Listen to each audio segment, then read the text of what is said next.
Olá, queridos irmãos e irmãs da Batista Sinai.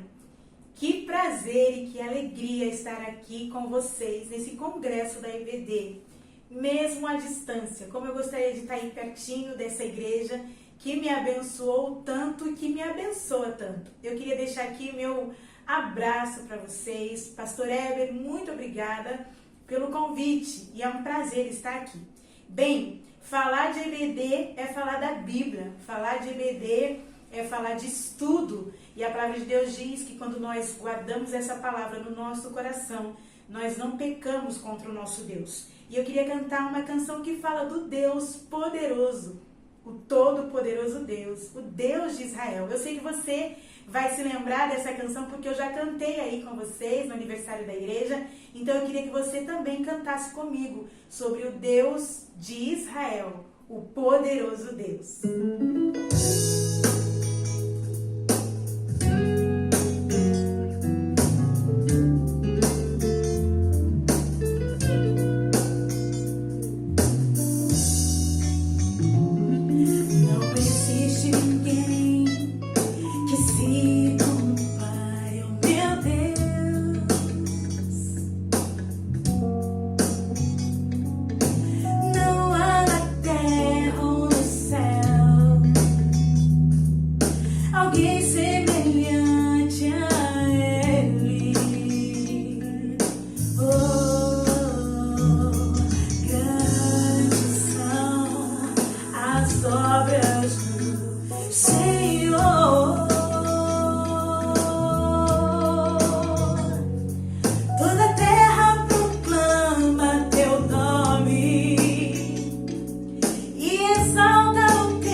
Bom dia, irmãos. Graça e paz do nosso Senhor Jesus Cristo. Estamos aqui no nosso segundo dia do Congresso EBD, né? Mais um dia para adorar o nosso Deus, para saber mais e mais da sua palavra, não é isso? Vamos agora ler Hebreus 1, de 1 a 8. Havendo Deus, outrora falado, muitas vezes e de muitas maneiras aos pais, pelos profetas, nestes últimos dias, nos falou pelo Filho, a quem constituiu o herdeiro de todas as coisas, pelo qual também fez o universo.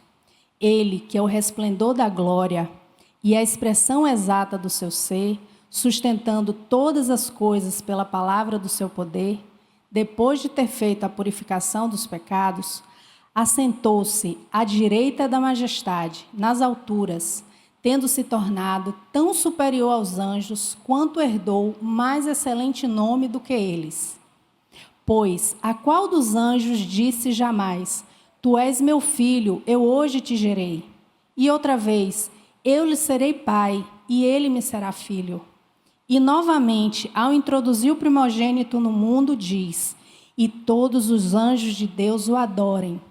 Ainda, quanto aos anjos diz, aquele que a seus anjos faz ventos, e a seus ministros labareda de fogo, mas acerca do Filho, o teu trono, ó Deus, é para todo sempre, e cetro de equidade é o cetro do seu reino.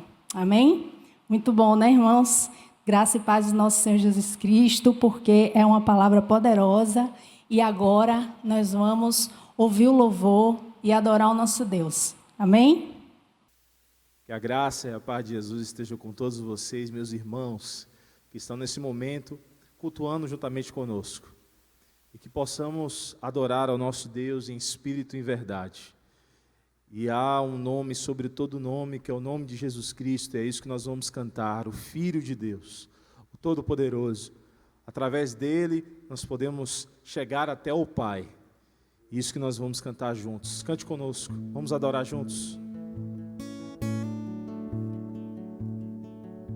Deixou os céus para me encontrar. Aqui não é o seu lugar, o amor assim o mundo não conheceu.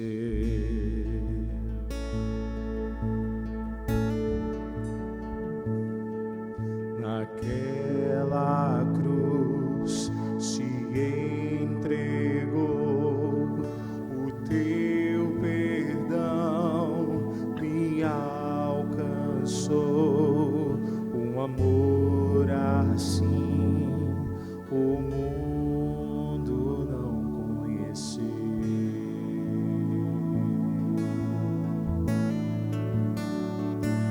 No altar de adoração seja sempre exaltado Jesus, Filho de Deus. Deixou a sua glória, morreu em meu lugar. Jesus, Filho de Deus. Tu és Jesus, Filho de Deus. Levou sobre si pecado e dor, venceu a morte, ressuscitou. Um amor assim o mundo não conheceu. Ele levou sobre si pecado e dor, venceu a morte, ressuscitou.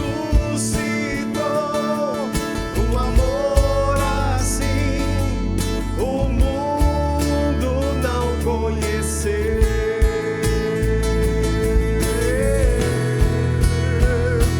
No altar de adoração seja sempre exaltado Jesus, Filho de Deus. Deixou a a sua glória, morreu em meu lugar. Jesus, Filho de Deus, no altar de adoração, seja sempre exaltado. Jesus, Filho de Deus, deixou a sua glória, morreu em meu lugar. Jesus, Filho de Deus, tu és Jesus, Filho de Deus. Seja exaltado, engrandecido, teu nome é santo, poderoso é, e não há nada que se compare ao seu amor. A cruz me libertou, a cruz me libertou, a cruz me libertou, a cruz me libertou.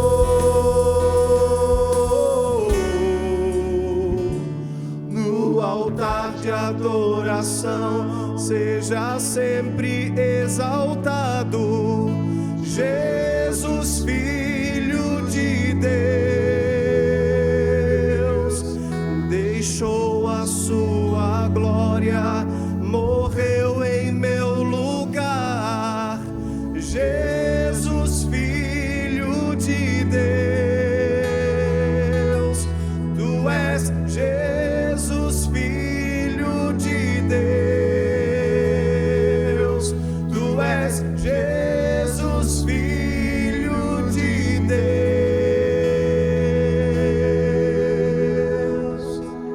Aleluia, a Ti, Jesus, declaramos toda a nossa adoração, todo o nosso louvor, que a nossa expressão nesta manhã seja uma expressão de adoração a Ti. Tu és o Filho de Deus, para sempre exaltado será, por toda a eternidade, por toda a língua, por toda a nação, por toda a raça, te louvará, ó Deus.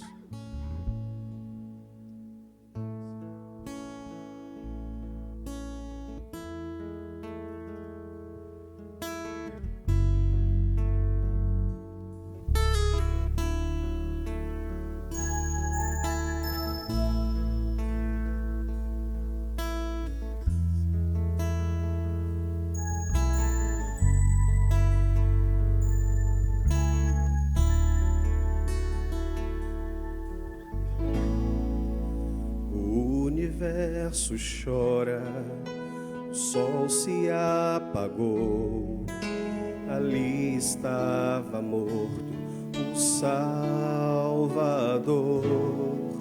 Seu corpo lá na cruz, seu sangue derramou, o peso do pecado ele levou.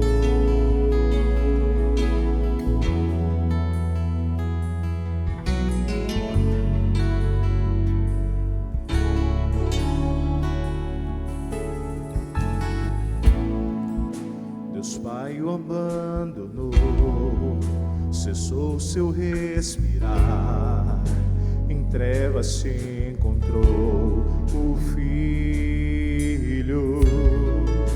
A guerra começou, a morte ele enfrentou, todo o poder das trevas vencido foi. A terra estremeceu, sepulcro se abriu, e nada vencerá seu grande amor. Ó morte, onde estás? O Rei ressuscitou, ele venceu para sempre, para sempre exaltado é, para sempre adorado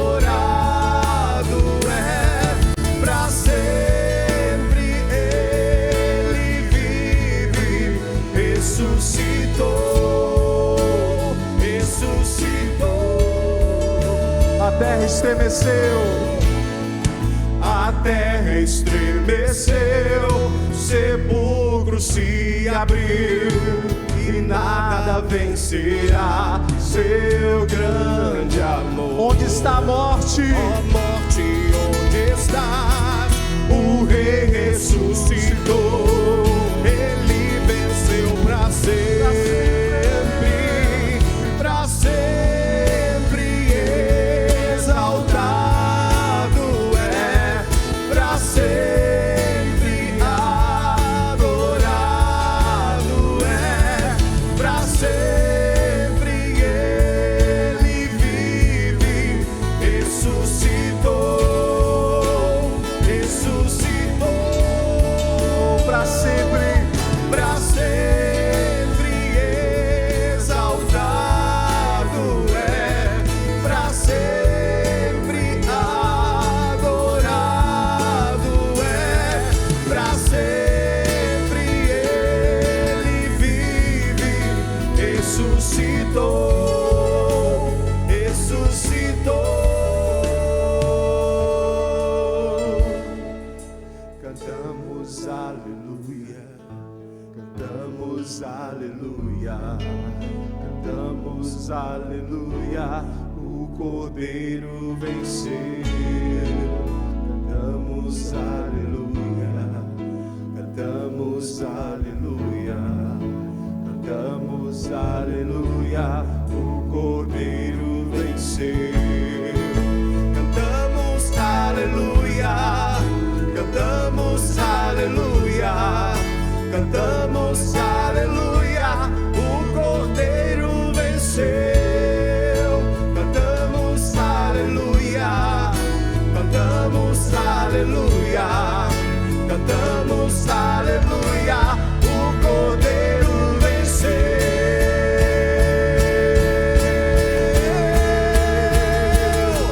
Para sempre exaltado é, para sempre adorado é, para sempre Ele vive, ressuscitou, ressuscitou, para sempre exaltado é, para sempre adorado é, para sempre Ele vive, ressuscitou, ressuscitou.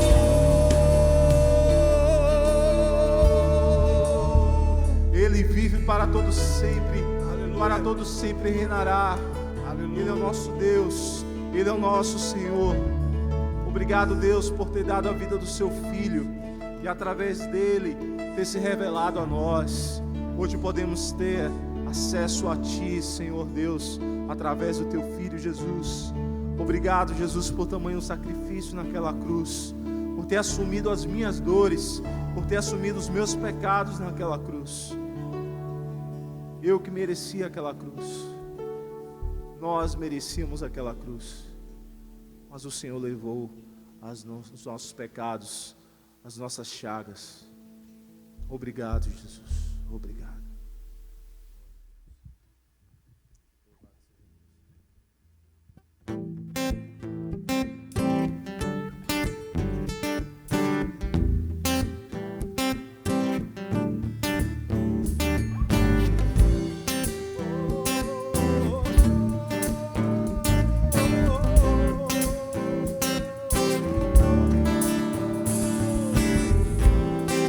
Desvenda os meus olhos para que eu possa contemplar as maravilhas de tua lei.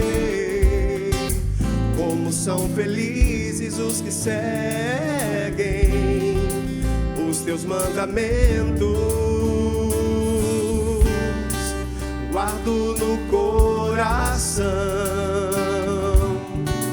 as tuas palavras pra não pecar contra ti.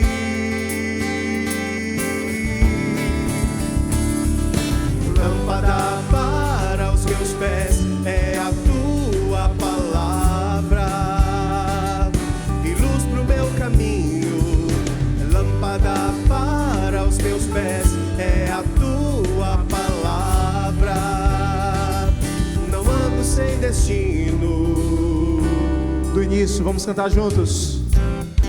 Desvenda os meus olhos para que eu possa contemplar as maravilhas de tua lei. Como são felizes os que seguem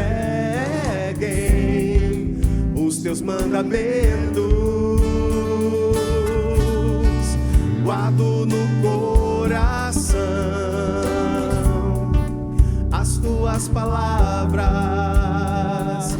pra não pecar contra ti, Senhor. Lâmpada para os meus pés é a tua palavra e luz pro meu caminho. Lâmpada para os meus pés é a tua palavra, não ando sem destino. Lâmpada para os meus pés é a tua palavra e luz pro meu caminho. Lâmpada para os meus pés é a tua palavra, não ando sem destino. Lâmpada para os meus pés é a tua palavra e luz pro meu caminho. Lâmpada para os meus pés é a tua palavra, não ando sem destino.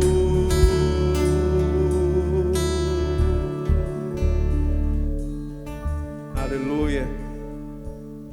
Quando nós caminhamos através da palavra de Deus, nós pisamos de forma sólida e construímos uma vida que agrada ao Senhor. E toda vida que agrada ao Senhor, também por Ele é abençoada. E esse é o momento que nós queremos reconhecer a graça de Deus e a bênção e o favor dEle sobre nossa vida.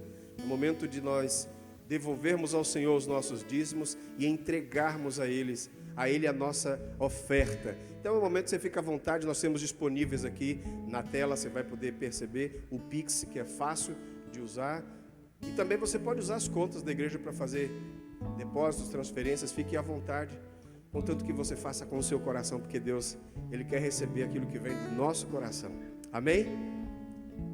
Glória a Deus. Vamos então, nesse instante que você está fazendo essa parte de adoração também ao nosso Deus, vamos orar, já sendo gratos a Ele, pelo que Ele já fez, pelo que Ele está fazendo agora, e pelo que eu creio que Ele há de fazer na sua vida e na minha, em nome de Jesus. Senhor Deus, nessa hora nós queremos Te agradecer, Deus. É uma hora de dizer, Senhor, obrigado por Teu favor, obrigado por Tua graça. Obrigado, Deus, porque o Senhor realmente tem zelo e cuidado de nós, Senhor. Nós santificamos o Teu nome, Senhor Deus, e Te honramos, Senhor Deus, dizendo que é muito bom Te servir, é muito bom confiar no Senhor, ter a certeza, Deus, de que embora a tempestade possa vir, Senhor, embora as lutas, algumas vezes até escassez, Senhor, mas o Senhor, no tempo certo, ergue a Tua mão de poder e provém aquilo que nós precisamos e muito mais do que precisamos, Pai. Pai Santo, nós queremos Te agradecer nesse instante, pelas pessoas que estão ofertando, que estão dizimando, Senhor.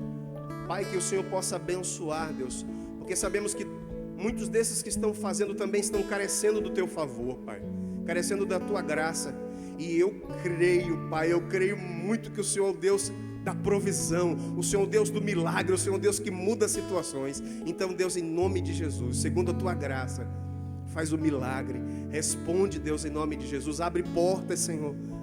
Abençoa o Teu povo para que, com muita alegria e gratidão, nós venhamos sempre reconhecer o Teu favor através desse momento. Tudo isso nós Te pedimos e já reconhecemos a Tua graça, o Teu favor, no nome poderoso e precioso de Jesus Cristo. Amém, Senhor. Amém. Olá, meu querido irmão, minha querida irmã. Nós retomamos, então, nossa reflexão a respeito de Deus, quem é Deus, os nomes usados para descrever Deus na Bíblia. Vamos pensar um pouquinho mais sobre a grandeza daquele a quem nós servimos, meditamos sobre isso na mensagem anterior, nós continuamos agora por meio de Apocalipse, capítulo 4, do verso 1 até o versículo 11. Neste texto você encontrará mais algumas descrições de quem Deus é, daquilo que Ele faz, da grandeza dEle, e é por meio destas descrições que nós nos aproximamos de Deus. Você deve ter me ouvido falar, e se lembra que eu dizia que Deus é inominável, Deus não tem nome. Então, quando nós falamos em nome de Deus, nós estamos apenas usando uma expressão humana para tentar descrever um ser que é incomparável, um ser que não tem paralelo, um ser que não tem analogia com o mundo humano, porque ele é completamente diferente, distinto, só ele, não há ninguém como ele, por isso só ele é Deus. Então, todos os termos que encontramos na Bíblia para descrever Deus são apenas tentativas de aproximação, são títulos, nós podemos descrever assim, são títulos usados para descrever a pessoa de Deus, destacando cada um destes títulos um aspecto da sua pessoa. E nós encontramos um monte deles, tanto no Antigo Testamento quanto no Novo Testamento. Mas nome, Deus não tem nome. Você vai chamá-lo de quê? Qual é o nome dele? O nome dele é Yahvé ou Javé, como nós falamos ontem? Não, esse termo é apenas uma forma de descrevê-lo. Qual é o nome dele? Deus não é o nome dele. Então, Deus é uma descrição de um ser. Então, veja que não há nome, ele é inominável. E os termos que encontramos na Bíblia para descrevê-lo, Elohim, e outros que eu vou ler aqui neste relato de Apocalipse 4, descrevem aspectos da sua pessoa, e por meio destas descrições, nós entendemos quem ele é. Então, Apocalipse 4, a partir do seu primeiro versículo, diz o seguinte: depois destas coisas eu olhei, e eis que uma porta aberta no céu. E a primeira voz que eu vi foi como uma trombeta falando comigo, dizendo: venha aqui, e eu vou te mostrar as coisas que devem acontecer depois disto. E, imediatamente eu estava no Espírito, e eis que um trono se estabeleceu no céu, e alguém se sentou nele. E aquele que se sentou era como jaspe e sardônio na aparência. E havia um arco-íris ao redor do trono, e ele era como uma esmeralda. Ao redor do trono haviam 24 outros tronos, e neles 24 anciãos, vestidos com vestes brancas, e tinham coroas de ouro em suas cabeças. E do trono saíram relâmpagos, trovões e vozes. 7 lâmpadas de fogo estavam queimando diante do trono, que são os 7 Espíritos de Deus. E antes do trono havia um mar de vidro como cristal, e no meio do trono, e ao redor do trono, 4 criaturas vivas, cheias de olhos na frente e atrás. E a primeira criatura era como um leão, a segunda criatura como um bezerro, a terceira criatura tinha o rosto de homem, e a quarta criatura era como uma águia voando. As 4 criaturas vivas, cada uma com 6 asas, estavam cheias de olhos ao redor e dentro, e não descansam nem de dia, nem de noite, dizendo: Santo, Santo, Santo, Senhor Deus Todo-Poderoso, que foi, que é e que há de vir. E sempre que as criaturas vivas davam glória e honra e graças àquele que se assenta no trono, que vive para sempre e sempre, os 24 anciãos caíam diante dele e adoravam aquele que vive para sempre e sempre, lançando suas coroas diante do trono e dizendo: Tu és digno, ó Senhor, de receber glória e honra e glória e poder, porque criou todas as coisas e por sua vontade elas existem e foram criadas. Você percebeu que este texto, todo ele, todo este relato, esta cena, com todos os seus elementos, os seus personagens, tudo isso que João viu ao adentrar no céu, naquele momento em espírito, tudo isso serve a um único propósito, que é descrever Deus. O papel desta cena é dizer quem é Deus, quem é Ele, o que Ele é, o que Ele faz, o que Ele fez e a sua grandeza. O papel da cena, com todos os seus personagens, o que eles fazem, o que eles cantam, tudo isso é para dizer para nós, os leitores desse texto, da mesma forma como disse para João, quem é a pessoa de Deus. Então, nós vamos nos aproximar desse texto com esta perspectiva. A perspectiva de que o papel desta cena é revelar para nós a figura do nosso Deus, a pessoa do nosso Deus, por meio de algumas imagens que nós temos condições de entender com a nossa mente, levando em conta que não dá nunca, nunca mesmo, para compreender na totalidade o que ele não cabe em nossas mentes. Deus não cabe aqui dentro, nós podemos apenas nos aproximar dele. Eu preciso dizer um outro aspecto para você, ainda apenas a título de aproximação ao texto. O capítulo 4, ele é o início de uma sessão que se estende aí até o capítulo 11 dentro do livro, né, do Apocalipse de João. Do 4 até o 11 é uma sessão, e é a sessão da revelação do livro selado com 7 selos. O livro vai aparecer logo no capítulo seguinte, mas neste momento nós vemos a cena de abertura da longa sessão, da sessão do rolo selado. Então vamos dar uma olhadinha aqui nos aspectos, nos elementos, nas frases notáveis deste texto e o que elas podem nos revelar sobre a pessoa de Deus. O versículo 2 abre aqui essa minha reflexão pensando em termos de frases significativas. E o primeiro destaque que eu quero fazer para você é a forma como Deus se revela para João. João, em espírito, subiu ao céu. João, em espírito, subiu ao céu. Nós precisamos entender que Deus é espírito. As suas coisas são coisas espirituais. O mundo da matéria, sim, foi feito pelas mãos dele, mas Deus é, em primeiro lugar, um ser em espírito, um ser espiritual, um ser que se revela espiritualmente, um ser que comunica-se com os seus filhos espiritualmente. João estava fisicamente na ilha de Patmos, mas em espírito ele estava lá, diante de Deus, o Deus Todo-Poderoso. Isso é maravilhoso para nós. As coisas espirituais são acessíveis para o povo de Deus que caminha aqui na Terra.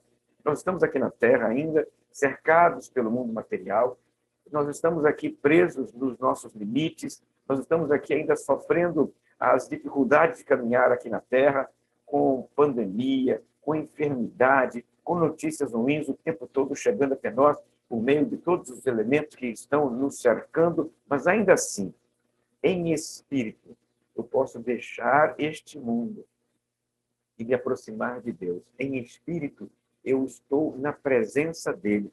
Em espírito, este mundo que me cerca, ele fica para trás, porque em espírito e espiritualmente eu posso adorar a Deus, conversar com Deus, me relacionar com Deus, eu posso ter uma vida inteira de relacionamento com ele.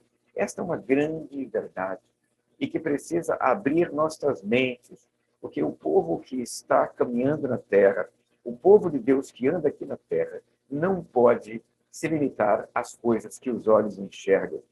É a mesma cena, por exemplo, é o mesmo fenômeno, por exemplo, que aconteceu com Eliseu e o servo dele quando eles estavam cercados pelos soldados sírios. Você se lembra, isso está em 2º livro de Reis, capítulo 6. A partir do versículo 16, nós temos um momento em que o Eliseu abre os olhos, ou ora a Deus para que Deus abra os olhos do seu servo. Sabe por quê?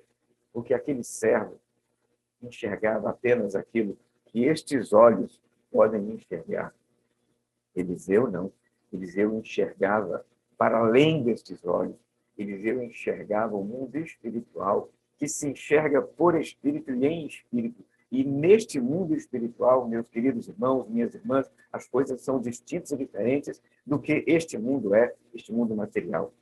Veja que o que Eliseu diz para ele é que quando ele enxergasse aquelas coisas, o mundo espiritual à volta, ele perceberia que os que estão com eles, Eliseu e o servo, eram muito mais poderosos e eram muito mais numerosos do que aqueles que eles enxergavam, do que os soldados filhos que eles enxergavam à volta ali.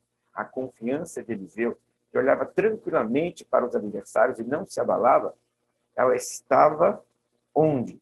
Na visão espiritual, no discernimento do mundo espiritual. Um Deus que se encontra neste mundo espiritual, mas é acessível aos seus filhos e filhas, acessível a cada um de nós.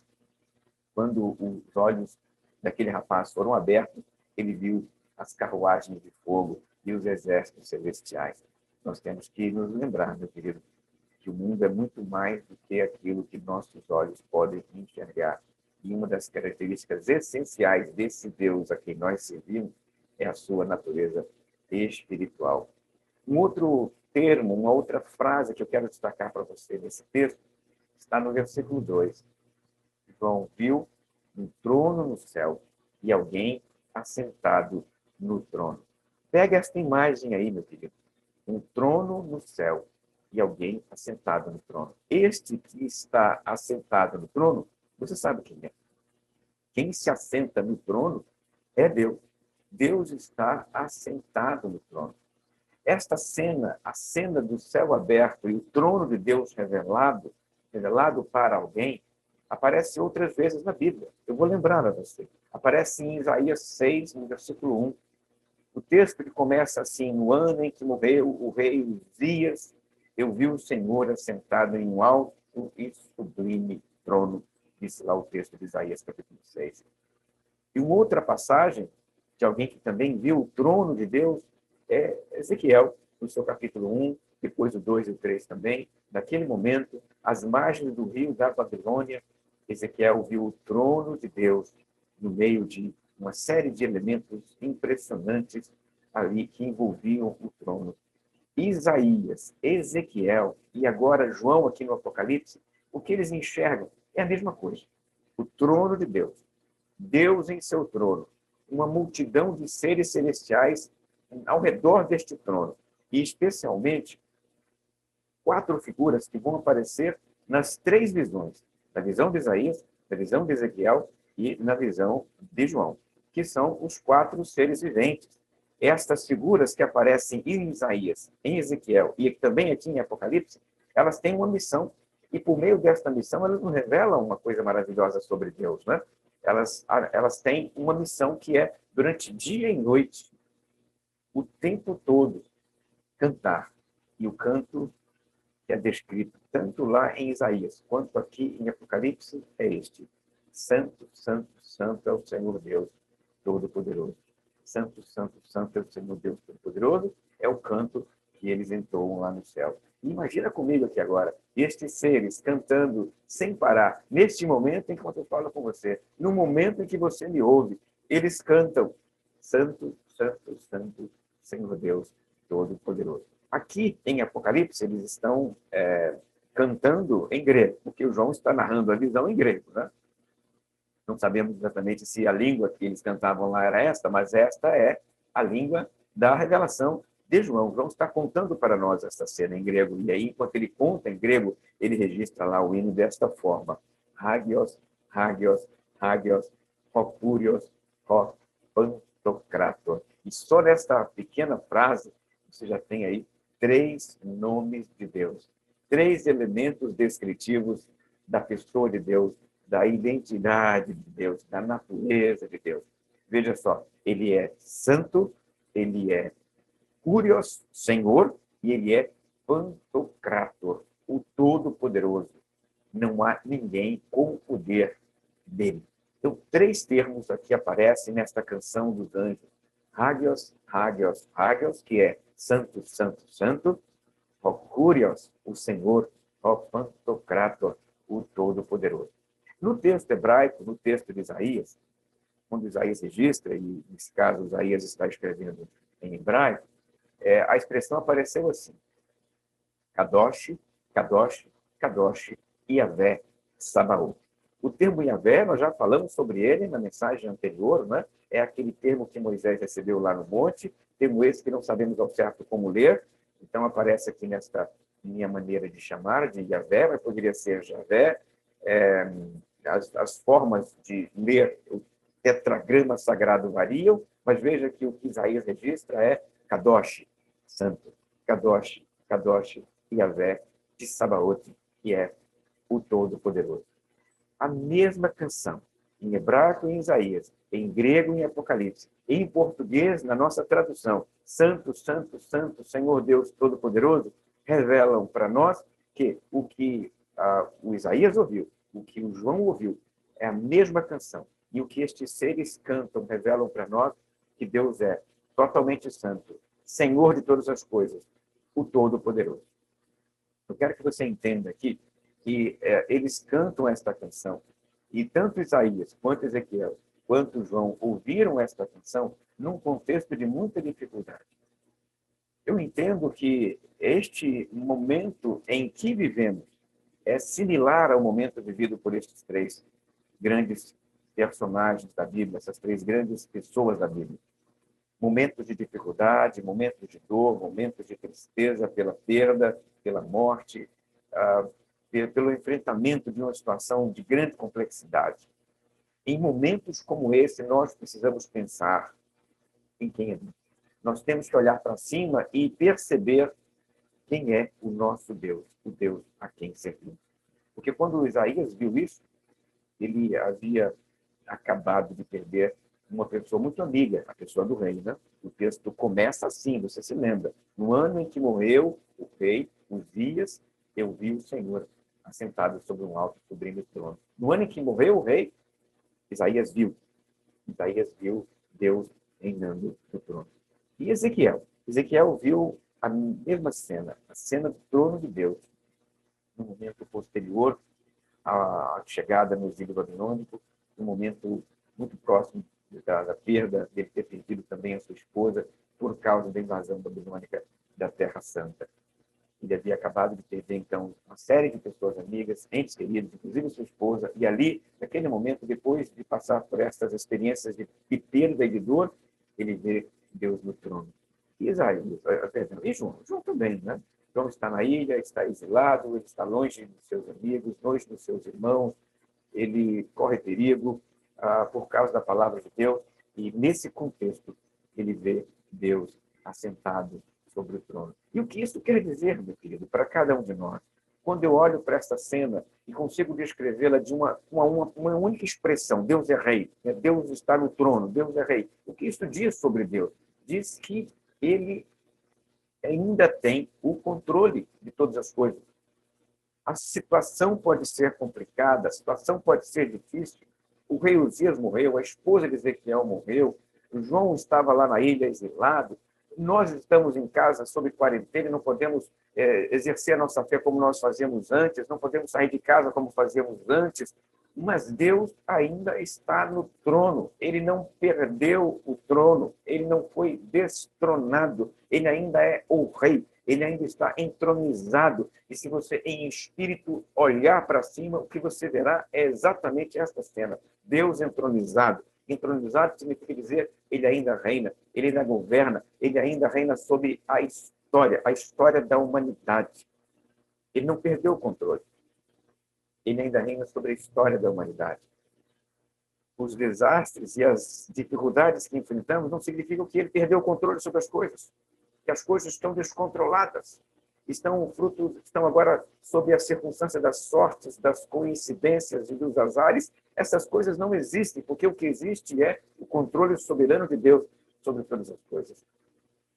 É isso que levou Paulo, quando ele escreveu para Filemon, na cartinha dele, Paulo estava preso.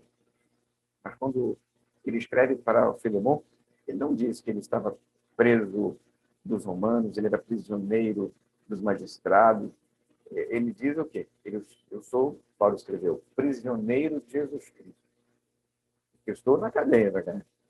Mas Jesus é o meu Senhor, é o Senhor da minha história. Então, se eu estou aqui porque o meu Senhor entendeu que era o momento de estar aqui. Dá para dizer outra coisa ainda sobre isso.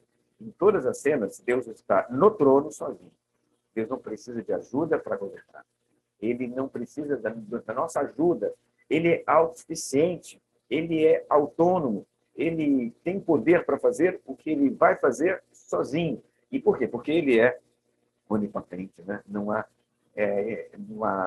uma limitação para o poder de Deus. Então, ele governa o universo sozinho. Daí o termo usado aqui para descrevê-lo ser Pantocrator.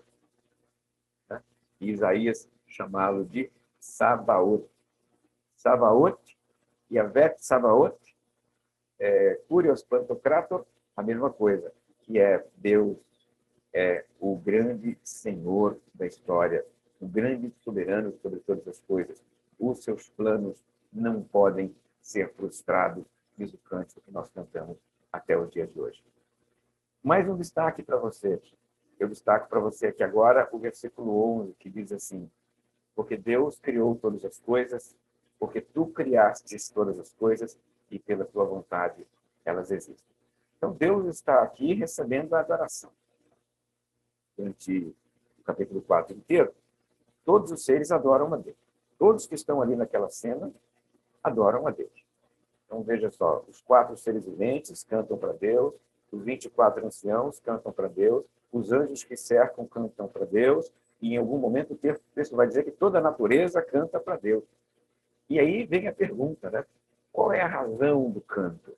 Por que motivo eles adoram a Deus? É uma pergunta importante, né? Se eu pudesse fazer para você nesse momento, de que forma você responderia? De que forma você diria para mim, diante da pergunta, você me responderia diante da questão, por que você adora a Deus? Por que você é um adorador? Por que você celebra a Deus? Por que você canta para Deus? Por que você serve a Deus? A Bíblia tem uma resposta para isso. E a resposta para a adoração divina é a criação. Ele é adorado porque ele criou todas as coisas. Ele é adorado porque ele é o autor de tudo que há. Ou seja, tudo que existe, tudo que existiu e tudo que virá à existência são obras da mão de Deus. Então, nós podemos usar esse momento aqui, a nossa mente, a nossa imaginação, e pensar em tudo que nos cerca. De onde isso veio? De Deus. Não nasceu do nada, porque é preciso ter uma causa para todas elas. E a causa para todas elas é a pessoa de Deus. Deus é a origem de todas as coisas. Então, quando o texto bíblico pergunta por que adorar a Deus, ele tem uma resposta para isso. A resposta é: adoramos a Deus porque ele é o Criador de todas as coisas. Ele é o Criador de todas as coisas, por isso ele deve ser adorado. Mas tem mais um elemento aqui, né? Quando nós pensamos sobre as obras da pessoa de Deus, ou da pessoa de Jesus e da pessoa do Espírito Santo, é comum que em nossas reflexões nós fazemos distinções entre as obras de cada pessoa da Trindade. Né? Então, olhamos para a pessoa do Filho e respondemos que a obra do Filho é salvar a humanidade, é promover a salvação da humanidade. Coisa que o Apocalipse 5 vai descrever daqui a pouquinho. Cristo, o Filho, na figura do Cordeiro, comprou para Deus pessoas de toda raça, tribo, língua e nação, diz aqui o capítulo 5. Quando pensamos no Espírito Santo, nós nos lembramos da obra da santificação. Então, tanto o aspecto da revelação, quanto da iluminação, quanto da santificação, estão relacionados com o Espírito Santo, nós pensamos normalmente. Né?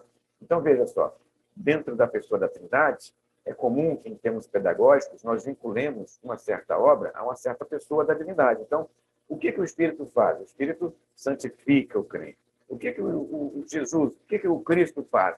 O Cristo salva os crentes. E Deus, Pai? E Deus? Deus Pai. Né? Pai, Filho e Espírito Santo. Se o Espírito santifica, se o Filho salva, o que Deus faz? A resposta do texto bíblico é: Deus criou e sustenta todas as coisas. O que você vê aqui, né, você nota nesse texto que o texto não fala apenas da criação, fala também da sustentação da criação. Então, quando os teólogos estão estudando as obras divinas e vão tratar sobre as obras de Deus Pai, eles apontam basicamente duas destas obras como elementos, né, como elementos principais de atuação da divindade, que é Deus Pai criou todas as coisas, Deus Pai sustenta todas as coisas. Então, as coisas não foram criadas e abandonadas. As coisas não foram criadas e jogadas para que elas existissem por conta própria. Deus cria e Deus sustenta. O universo se move desta forma porque ele é sustentado por Deus. O movimento da lua, do sol, das estrelas, da terra, essas coisas todas que estão se movimentando no universo, as coisas que se movimentam aqui na terra, elas fazem isso porque Deus sustenta. Deus, então, é aquele que faz a gestão da criação essa realizada por suas próprias mãos. Deus não apenas cria, ele também sustenta. Mas há um outro aspecto nesta declaração de que Deus criou todas as coisas e que ele deve ser adorado porque ele criou todas as coisas, que deve ser destacado aqui, que é a conotação política. Então, diante da pergunta quem é digno de adoração, porque o termo usado aqui é isso, né? Ele é digno de ser adorado porque criou todas as coisas. Então, a pergunta que o texto faz para a gente é quem é digno de ser adorado? E é uma pergunta relevante para os leitores de João naquela época. Naquele contexto, no final do primeiro século, naquele momento em que o Apocalipse é escrito, havia uma certa ideologia religiosa no Império Romano. O Império Romano considerava seus imperadores como figuras divinas e promovia, por meio, então, de sacerdotes e magistrados locais, um fenômeno chamado de culto imperial. Eles construíam templos para o imperador, eles adoravam o imperador por meio de sacrifícios regulares, em dias especiais do ano, como a data do início daquela atividade imperial, ou seja, do governo daquele imperador, ou então a data de nascimento daquele imperador, eles faziam um culto. A cidade inteira ia naquele templo para adorar o imperador, para celebrá-lo, para fazer sacrifício ao imperador vivo e aos imperadores que já morreram. Então, os romanos poderiam responder essa pergunta dizendo: o imperador é digno de ser adorado. Ou então, o grego diria que Zeus é digno de ser adorado. Ou um egípcio diria: Ra é digno de ser adorado. Ou um mesopotâmico diria: a deusa egípcia, a deusa mesopotâmica é digna de ser adorada. Né? Nós estamos pensando aqui numa divindade mesopotâmica, e qualquer que seja ela, né? Marduk, por exemplo, né? Marduk é digno de ser adorado. Mas João não concorda com nenhuma dessas respostas. João diz para os seus leitores uma coisa muito clara no meio desta visão. Somente um é digno de ser adorado. Porque Marduk não criou os céus e a terra, Deus não criou os céus e a terra, o imperador não criou os céus e a terra, Ra não criou os céus e a terra. Esses seres não têm poder para fazer nada disso, eles são apenas inventados pelos seus adoradores, porque o único que criou os céus e a terra é o que se assenta no trono. É este que nós servimos, é o nosso Deus. Somente ele é digno de ser adorado. Então, eu vou fechar essa minha reflexão nesse momento com você, deixando com você duas questões para você pensar com muito carinho nesse momento onde você está.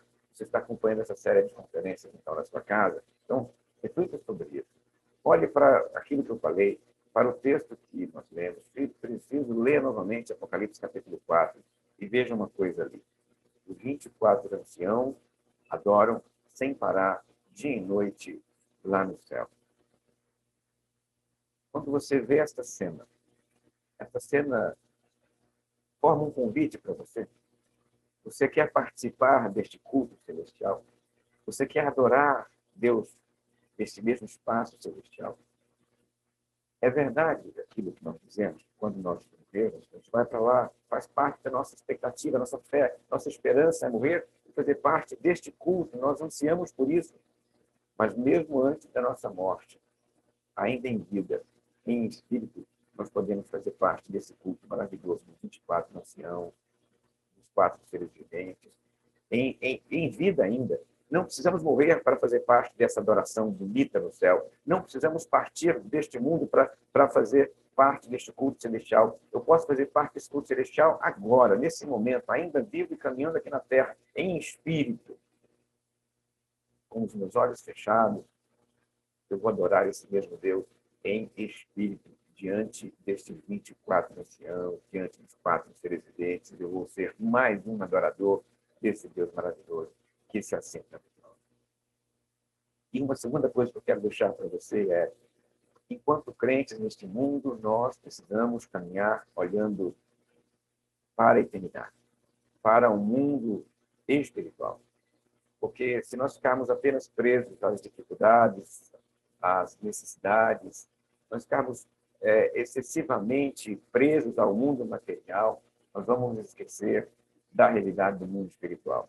Nós, então, caminhamos olhando para os dois mundos, como Eliseu, caminhando aqui, com um olho aqui e um olho lá. em alguns momentos, olhar para este mundo espiritual fortalece o nosso caminhar aqui neste mundo. E este é um destes momentos.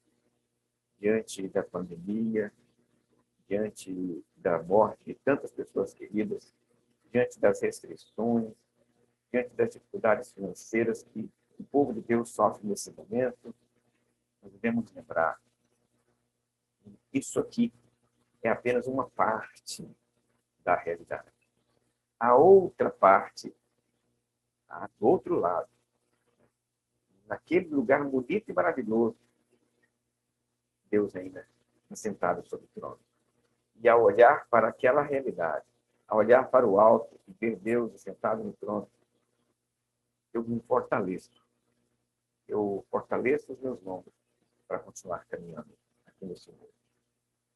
E esta mensagem, a mensagem de Deus Santo, Senhor, Pantocrator, Todo-Poderoso, encha o seu coração e a sua mente nesse momento. Em nome de Jesus.